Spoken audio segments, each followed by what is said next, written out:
Okay, welcome to another Orbiter 2010 video, and in this video I'm here at KSC in the XR2 Ravenstar using this cool Virgin Galactic skin that I just downloaded yesterday. And in this video I'm going to go from KSC up to the ISS, from the ISS out to the moon, land on the moon, then come back to the ISS, and then back to KSC. So a complete round trip with a few stops there along the way.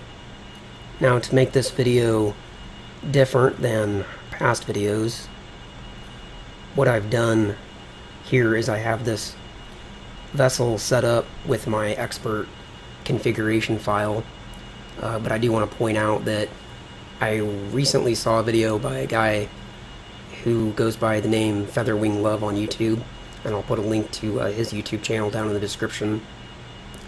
And he had his expert XR2 set up with an option that I didn't know about, which makes it so that you can't carry any scram fuel in the vessel itself. The only way you can have scram fuel is by adding a payload module. And I thought that was pretty interesting, so I modified my configuration file and thought that I would give it a try. If I bring up burn time calculator, we can see that with this setup,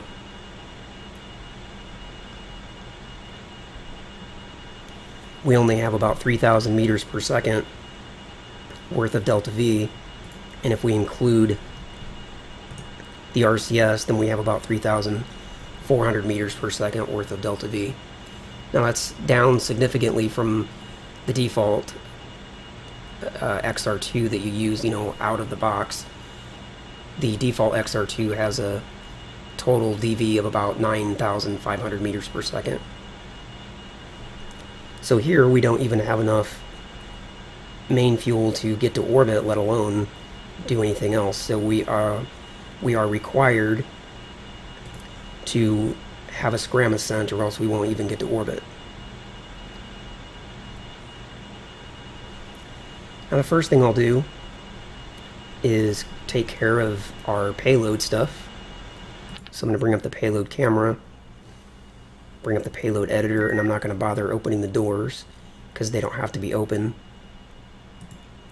And I'm going to select scram fuel and put it in there. And if we take a look down here, we can see exactly what that did. It gave us the scram fuel that we need, and you'll notice it's in a different color. And that difference of color just indicates that that fuel is coming from the payload instead of coming out of the the integrated tanks. And if we add another main fuel, which we have to have, we won't even get to orbit without it, I don't believe. So there we have that. That's got a scram fuel in Bay 2 and a main fuel in Bay 3. And if we look at our main fuel now, we can see that it's partially this color and partially that color, which you're used to, when you go to Mars and you add in an extra payload of main fuel, it changes colors, just indicating that that fuel is coming from somewhere else. So go ahead and close that out. So now we should be all set up.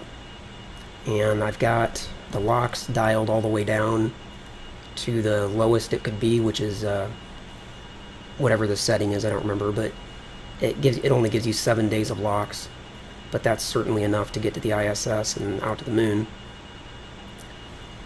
And I've got the APU set also so that it burns at the maximum rate. It's actually, the configuration file says 4 is realistic, but there's one option beyond that to have it burn even faster,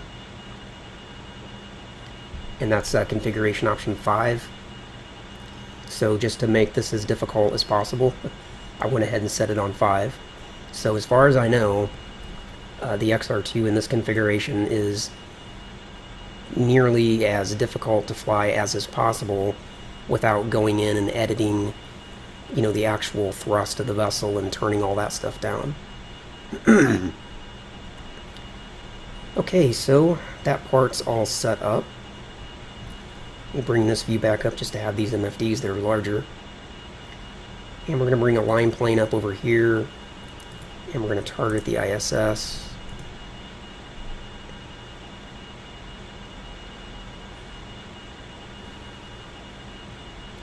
And we want to take off when the time to the node is about 310 seconds.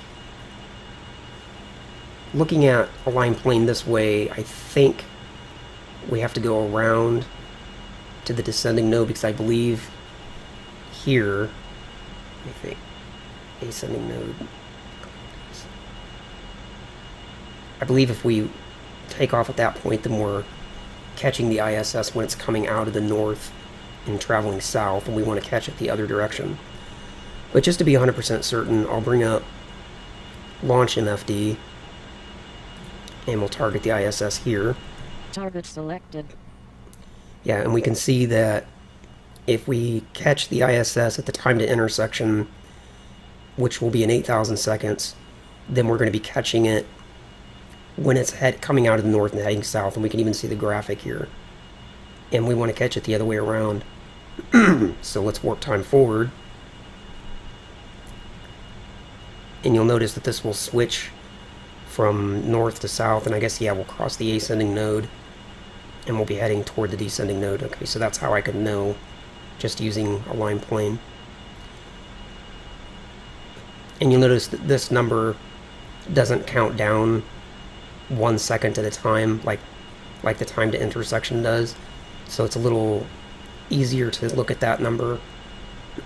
But if you don't have launch MFD, then all you have to know is that once this number gets down to 310, 315, something like that, that's when you're going to want to take off. And once it gets down, to around 400, it does start counting down roughly 1 second at a time.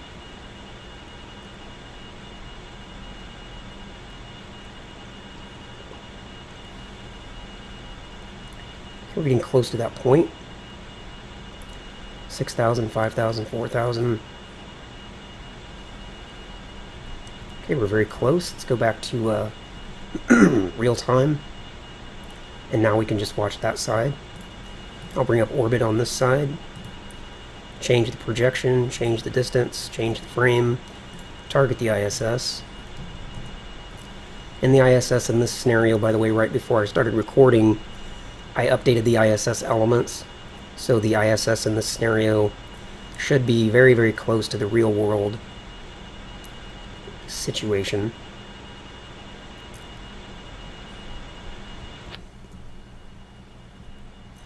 Okay, back over to this view. And I'm actually recording this video Saturday, January 26th, but we've fast forwarded time quite a bit, so it's now saying that it's Sunday.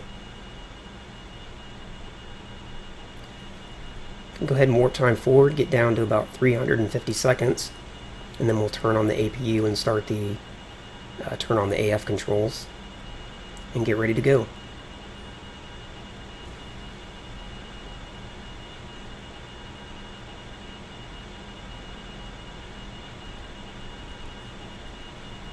Okay, pretty close.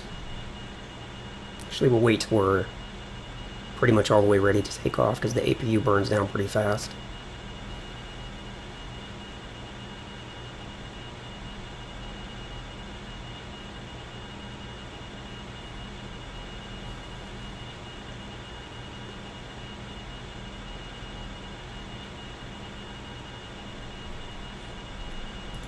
Okay.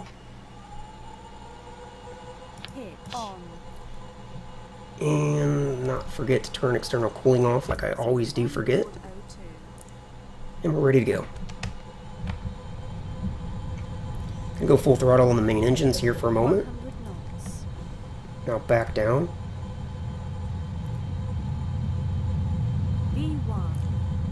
V1, I'm gonna rotate a little early.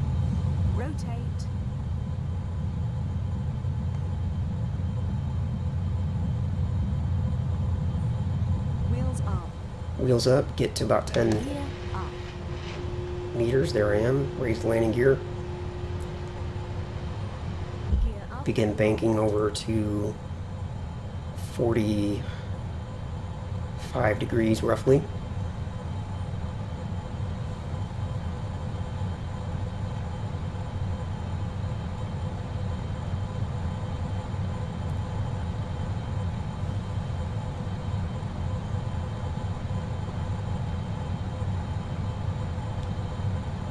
Okay, we're where we want to be.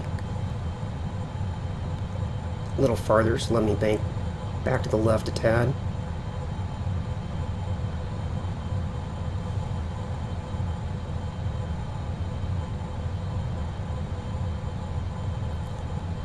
Okay, we'll go with that. Now we're going to just watch line plane MFD to make sure we're on track. Now full throttle. Climb up through the dense atmosphere.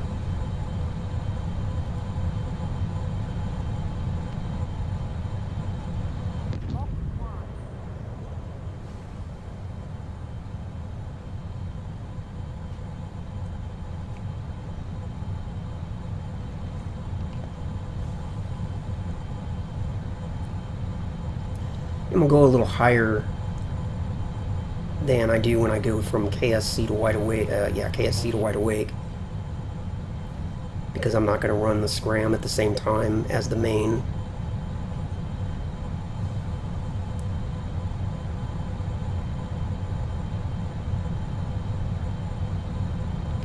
Begin pitching down. Mach 2.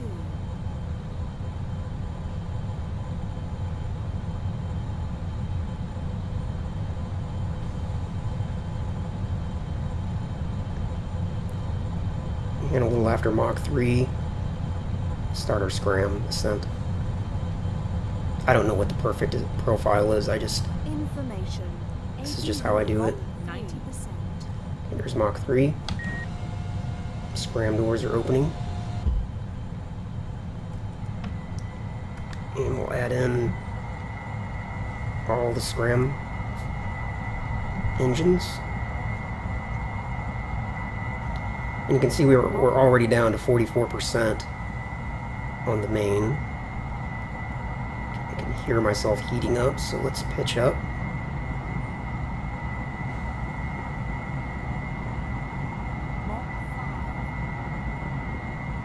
I guess I probably shouldn't do the ascent this way because I'm not doing the speed run, so I don't need to Mach 6. be dangerous as far as heating up goes.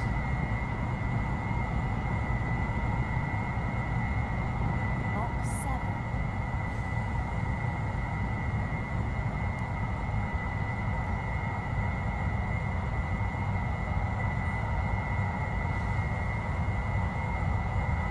Mach 8.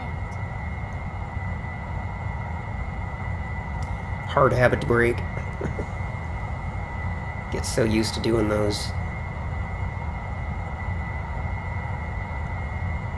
Mach 9. Speed runs, and you just always want to fly that way. Okay, looks to me like I need to bank a bit to the right. 10.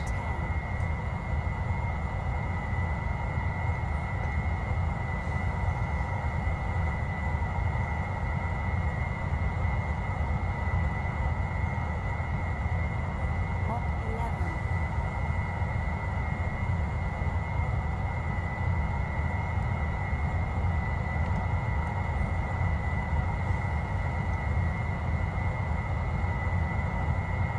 Mach 12.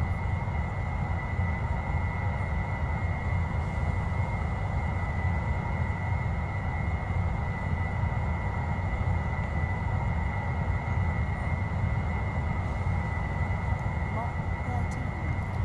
Guess I was banking the wrong way. I need to be banking left, not right. And pitch up a little more.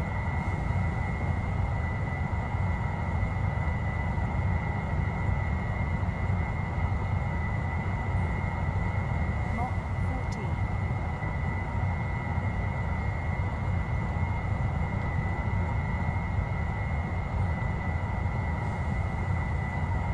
Put in some more bank. Mach 15.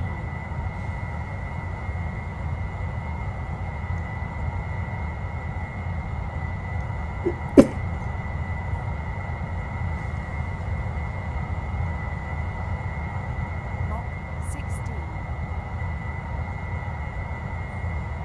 Information. APU fuel 80%.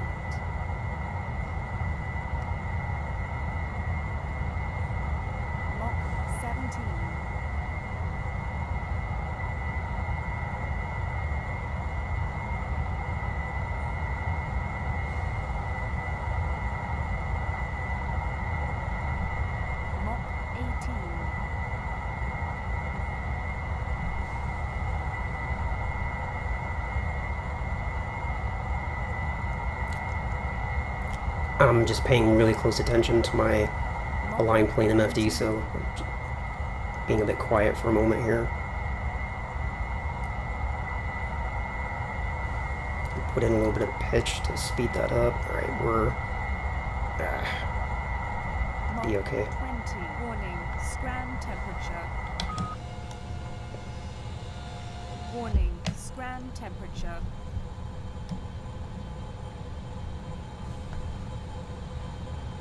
And now we complete the ride to orbit using main fuel.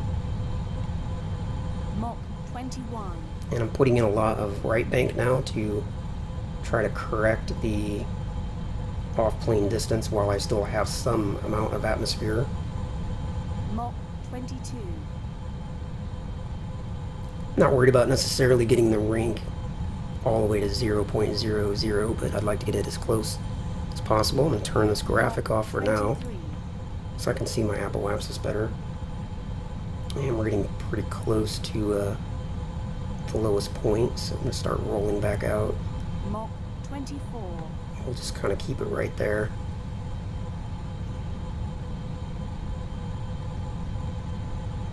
Down to 0.06, 0.05.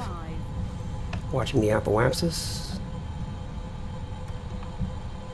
And let me check real quick where the ISS is at. It's all the way on the other side of the planet, so I'm going to go ahead and leave my apoapsis a little on the low side so I can catch up faster. And in fact, I should have went with something even lower than that, but it'll be okay. Mach 26. Switch over to orbit HUD. And I need to turn that APU off as fast as I can.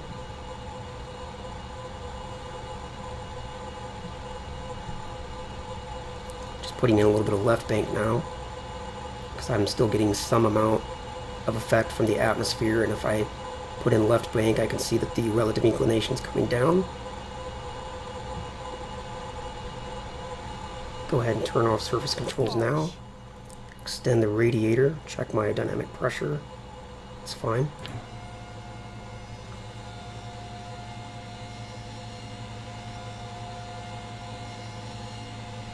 Rotation.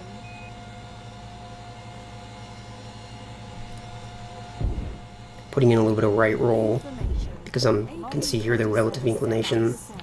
Turn off the APU. It's going to start going the other way.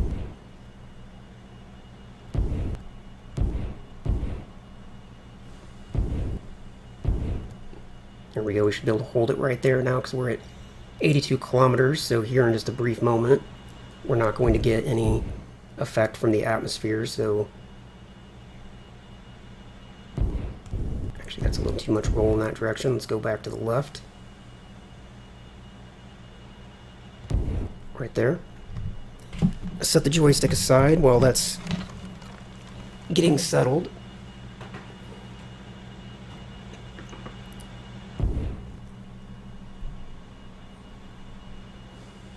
I can bring up this view so we can have larger MFDs to look at.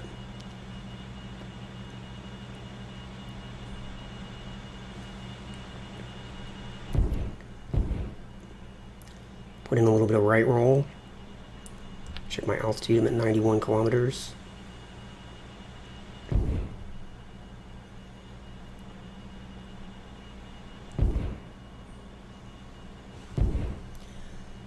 That was a good ascent overall, in my opinion. I mean, a 0.02 relative inclination is certainly nothing to complain about. We can rendezvous with the ISS without even doing any kind of correction. But at the same time, since it's so low, and since we have to go around so many times to catch up to the ISS, it doesn't really make any sense not to go ahead and do that just very little bit of translation at one of the nodes.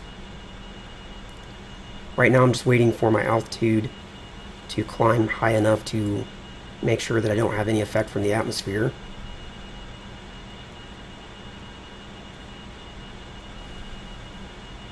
Translation.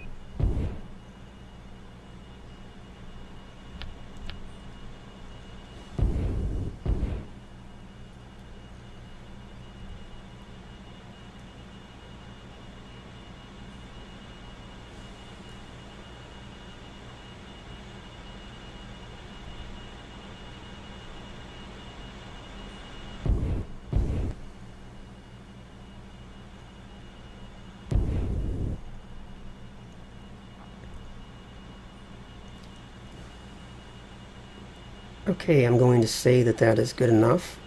We're at 150 kilometers. Now, I don't see much point in carrying dead weight. It does make things harder, which might make it more fun, so debating if I want to carry the extra weight or not. Obviously when NASA launches, the space shuttle, they get rid of the external tank after reaching orbit. And in my opinion, getting rid of the extra payload that you're not using is kind of the same thing. But I guess we'll go ahead and carry it. Take it with us. It'll make things a little more difficult. Only marginally, but we'll do it anyway.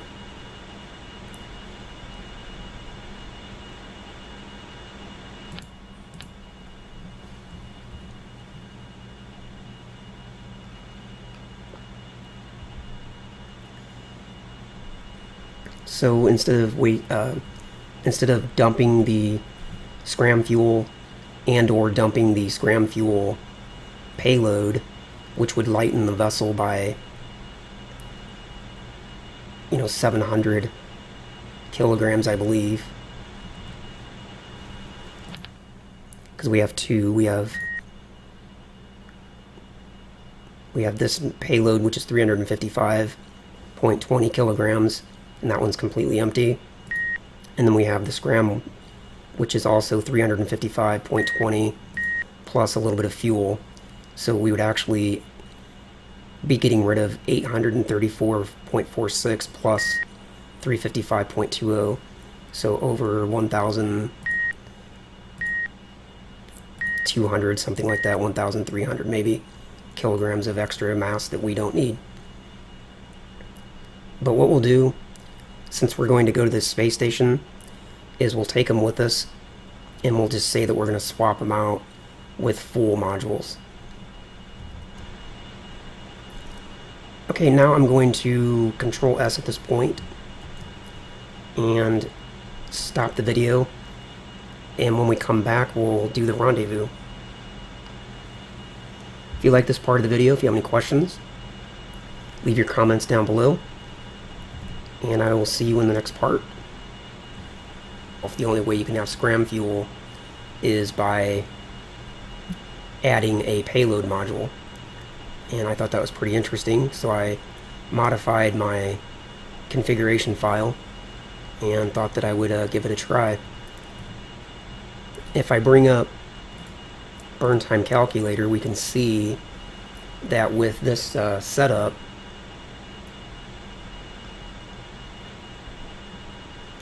we only have about 3,000 meters per second worth of delta V, and if we include in past videos, what I've done here is I have this vessel set up with my expert configuration file, but I do want to point out that I recently saw a video by a guy who goes by the name Featherwing Love on YouTube, and I'll put a link to his YouTube channel down in the description.